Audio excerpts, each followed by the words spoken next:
Hi, everyone. Happy holidays from Linda and all of our staff at LindaZ's. We are here today to share our wonderful inspiration of our online channel for sewing, quilting, and embroidery. I hope you really find inspiration and lots of love and joy in what we're doing. And you'll go on and hit that subscribe button and then also the like one and then make a comment. We love to hear from you. That's how we engage and really know that we're doing the right thing. The wonderful part about what we do in the studio is I have a great big selection of sewing machines. The one I'm working on today is the Bernina 770. It's a great quilting machine. This one happens to be the Kaffe. It comes with multitude of gifts and a great price for holiday sale time. So not only do I have the machines that we're going to show you, but I'm going to do a little technique. So I want to move now quickly to get you started. I have a project that I've done that's too big for you to see, but I'm going to bring it over here so you can see what it's all about. This is a bag that I've done for Christmas holiday, and you can see I've got the little pins in it because I'm going to hand sew it. And this is a form of crazy quilting. It is more of a decorative thing. You can see it on the front and the back. I chose to, traditional quilting will have, or crazy quilting will have 5 sides. Now, I didn't do that. I want to have my little ups and downs. I wanted this cylinder looking piece so I could really work with my decorative threads. And that's the part that's so great about crazy quilting. There are no rules. I mean, you can start with a 5-sided design like I'm going to do here. This is on this particular piece. I have just cut out a piece of muslin, or actually I'm working with that Tilda fabric, which I just love. And I took a different color. I'm going to use that, and I'll show you what I'll do with that in a minute. But you can take, and this is a very small piece, you could make this into a pillow or a little tiny clutch bag. But you can see there's 5 sides on here. So 1, 2, 3, 4, 5. And now what I'm going to do is take a piece and attach it right here. I'm going to sew it down on the machine. You try and find edges that'll work with each other. And it doesn't matter. I mean, it doesn't have to be exact. That's the great part about it because I can always cut it off. So I'll take this to the sewing machine. And then what we'll do, we'll be able to get up close. I have 2 wonderful feet that if you have Berninas, and if you don't, you can have something similar. The 97D foot is what I'm going to do first. I'm going to sew along this line, and I'm going to do that with this, it's a 1/4 inch seam that will tell me exactly how that seam is. And because this machine has a dual feed on it, that's why the D is, I can engage that walking foot right away. The other one that I'm going to do, once I've done the seams and I put them together, let's try it here. Doesn't matter. This is a batik. So normally I would do right sides together and then I'll fold it over. So once I've got it folded over, put it like that, then I'm going to come along this edge and take this 10D, and many of you know it as an edge foot. There are many of your sewing machines out there that will do this. And I'm just going to keep doing that. I'm going to sew a piece here. I'm going to flip it back over. A lot of people immediately go to their ironing board and press it. I have a little pressing tool here today that I think is just great. It's just come out. It's from Floriani. I don't know, it's from Quilter Select. And it just came. It's the first time I've even used it, and it's pretty. It's beautiful, the stones and everything. So if you need a quick stocking stuffer. And then there's also these 2 things that would work when you're doing your crazy quilting, because you might use some pins. And this has got it's a semi-precious stone. Trying to look and see what kind it is. It looks like a turquoise with veining in it. And this looks like, I don't know, some kind of turquoise also. And then this, isn't this pretty? This is one you can clip on your here and just, put your pins on it. You could put it on your sweater, anywhere where you want to put a little, hold something real quick. But this little tool you are definitely going to need, and you have it in other brands. So again, it's just a pressing tool that keeps you from going to the iron every time that you're going to do it. So let's bring this over to the sewing machine. Now watch when I get started. I have supposedly my 2 right sides together. You see how I have my hands down on my fabric? But how did that foot come down? I didn't do this to raise it and lower it. I just did this.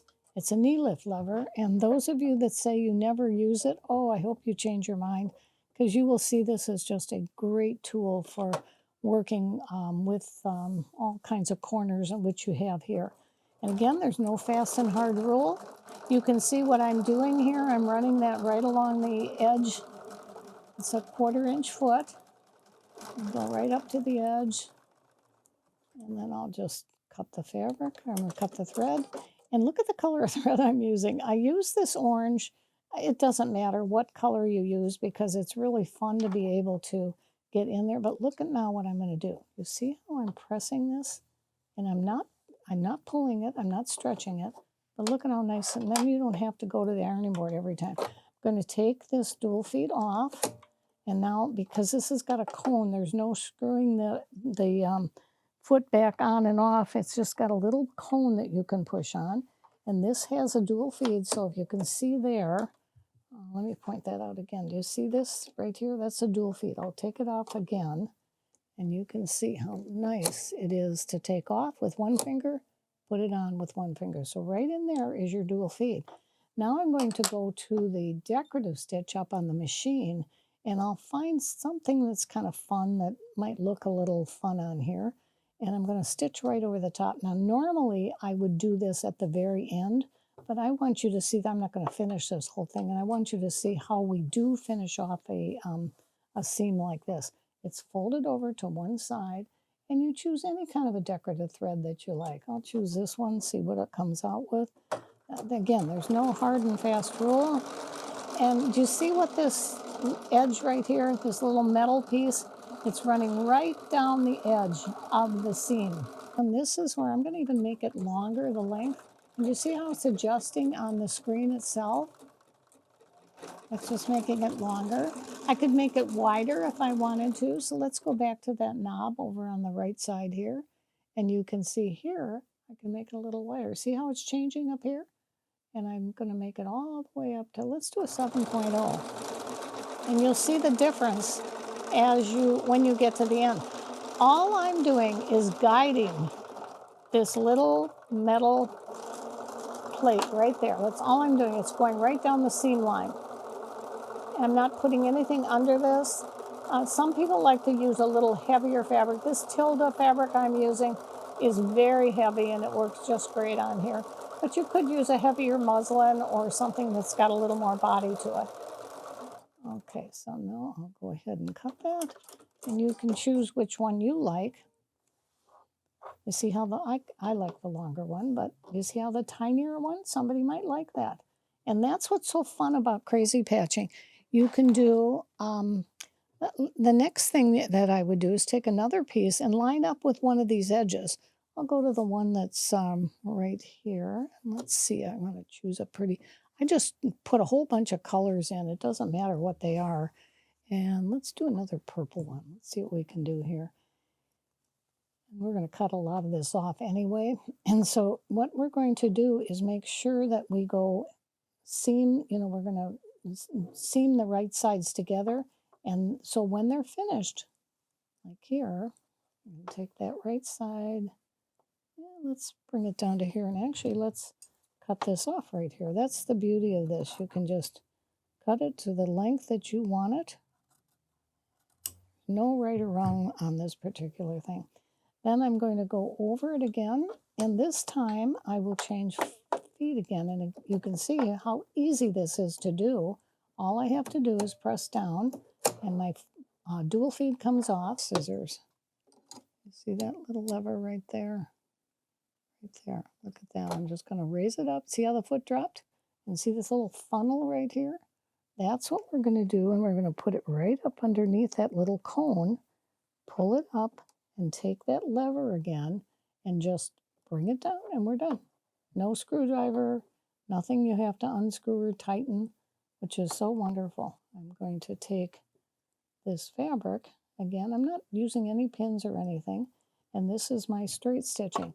If I were doing a lot of this, great big piece, I would probably use a different color thread.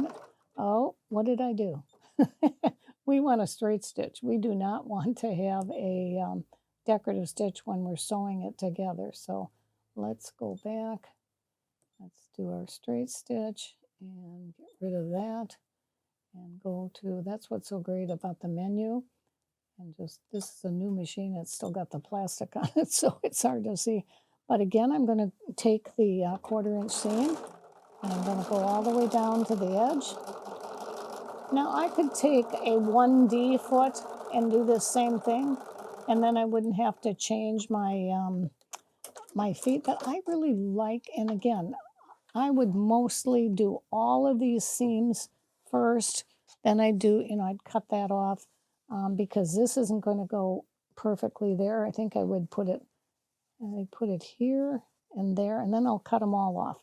So watch again. This is really fun to see because now first I'm going to take this lovely this seam presser, and just press it down. So you could do it with your finger too, but it's so much better when you do it like this. It doesn't stretch the fabric, and see how nice and firm that is? I like to, it depends. You can go ahead and do your stitching now. I have this little goodie box of all kinds of threads and, you know, things like this, some silk ribbons. I'm sure we all have it.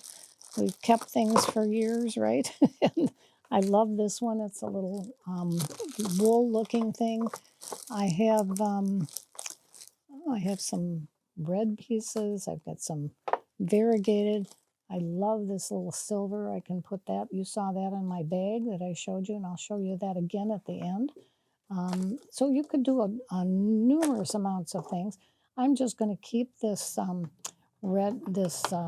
yellow or orange thread on there. And what I'm going to do is put the number 10D foot back on. So many feet around here. Let's see here it is. And again, the beauty of this foot is that you really don't even need two hands to do it. You can just do one. And that's what's so great about it. I'm going to pull that thread so when you start, it doesn't pull up on you. Take your knee lift lever. Make sure this little piece right here is going right along your seam line. I'm going to go back on the sewing machine now and put a decorative stitch on there. So if you want to look up here on my screen, you can see these are all decorative stitches in here. I'm going to take this one and let's see if we can't find something a little more fun. We could do a little circle, or we could do a star. And you can see on here what it looks like. So it's kind of a longer piece, but again, I'm just guiding that first part, which is so cool.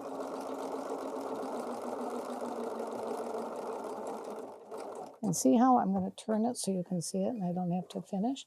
You see how that's going around? You can look at it and say, yeah, I really like that. I want to keep that. Or maybe you want to go ahead and make it a little bit longer. You could do that too. But what is great, I like it. So I'm just going to continue on sewing. And all I'm doing is guiding. I'm not pulling or pushing my fabric. And that's what's so great about this, is it gives you a real thick decorative look. I would use a decorative thread as heavy as you can get it. And I would change threads because I do like this orange look, but I think it's more fun when you get all kinds of decorative threads in there. And that's why this is really your project. You can do whatever you want with it. Now I could take the next one and I could take a piece like this and then fold it up this way. Let's go this way. Let's see if it's going to cover the edge. Again, this last piece here, I'm just going to cover it up with a straight stitch. Go all the way down. I probably would have chosen a little bit bigger piece, but that was the scrap that I had. And so it works. And that's what's so fun about this. You use up all your old scraps. You never have to worry about what you're doing. You take this. Oh yeah, it does work. And you're just going to press it. And then I'm going to go over that again. And you know what I'm doing now. I'm going to trim those threads first.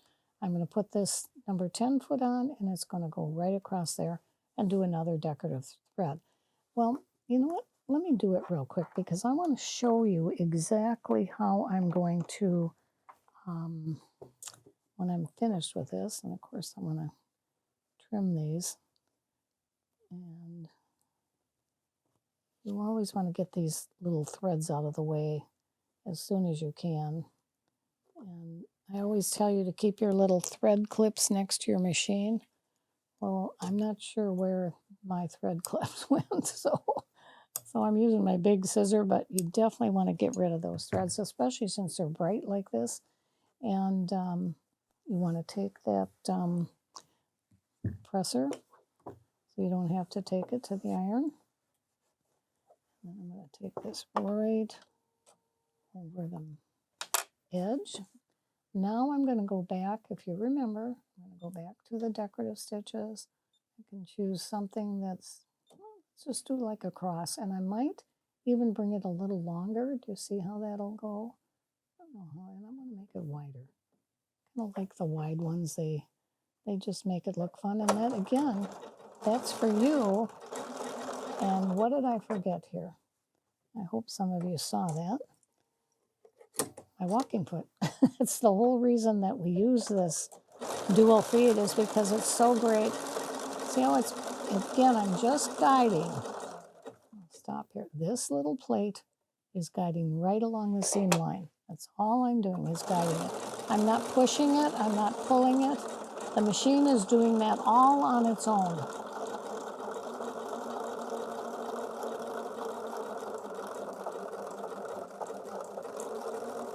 Okay, so we're done with that portion. But I've got one corner, and that's what I want to show you, because say I were doing a pillow and I was going to keep it square like this. I'm going to go back over to the mat, well, unless you can see this very easily, and I'm going to trim all of this off. And I'm going to trim this off. And then I've got a nice square corner. So you can envision that. I've trimmed it off, and I've trimmed all this off, and that's what the entire piece is going to end up like. We're going to have all kinds of little pieces that'll be hanging off the edge, and I'll put a piece across here, a piece across here. Depends if you want bigger pieces or small, and that's the beauty of this, is that you get to create your own particular piece and then make it cut. I did a great big one. Let me finish up by showing you over at the mat again the purse that I did, so you can see how easily it is, you know, to finish it. So you can probably see how some of these I just went up here. Yeah, this went this way. This particular one, it went this way. Then I took the foot that's got couching, and I could do couching, or I could even take a foot that's got a hole, an opening in it, and put it down there, little decorative threads here. I wanted these all to be cylinders and, you know, more of like a leaf type of look. And so they're completely different than, you know, the piece that I was showing you on the machine that has got all of the extra pieces that are in any shape or form. And that's the great part about this. This five-sided angle is going to give you all kinds of really fun things to do on the rest of the piece. And again, once you're finished, like I made a great big piece here, and then I took my pattern and cut it out with my seam allowances so I could sew those together. And I just did a little piece in the bottom. You can see it goes all the way up to here. So I've got a little, you know, rounded cornered edge, which is really nice. And then I've lined this with another piece. And again, I'm going to fold this up and do a hand stitch around there, and took a little cording for the handle. You could do on this one just a little pillow packet, or again, a little small pouch, which would really be fun. Hope this has helped you guys. I'm, again, so thrilled to be here. If I don't see some of you before the holidays, I hope you have a very, very Merry Christmas and great holidays. Thanks for joining us.